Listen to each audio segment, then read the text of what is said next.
Have you ever noticed certain situations or feelings that seem to consistently lead to an intense craving to eat, sometimes even when you are not physically hungry? These powerful experiences are often linked to what are known as personal binge urge triggers. While everyone's specific triggers are unique, they commonly fall into broad categories such as emotional states, environmental cues, and particular thought patterns. The reason these categories are so significant is that binge urges are rarely about physical hunger alone.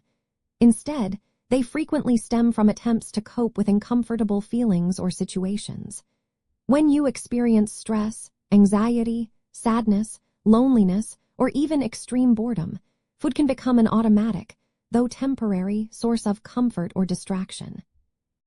Similarly, specific environments or social situations, like being alone at home after a long day or seeing certain foods, can become strongly associated with past binge eating episodes, essentially programming your brain to expect and crave that behavior in similar contexts.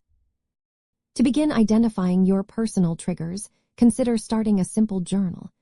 After experiencing an urge or even after a binge, take a moment to write down what was happening just before it occurred.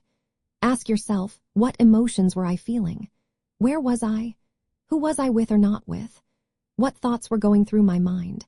Did I just finish a difficult task or conversation? Look for recurring themes and patterns over a few days or weeks. An important concept to understand here is cue reactivity.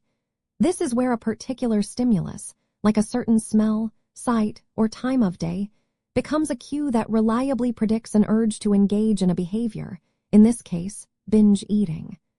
Recognizing these individual cues is the first step in developing alternative coping strategies, helping you to pause and choose a different path. By patiently observing and documenting your experiences, you can gain a clear understanding of your personal binge urge triggers. This awareness empowers you to proactively address the underlying emotions or situations, or even modify your environment, creating more opportunities to respond to urges with intention and care for your well-being, rather than simply reacting.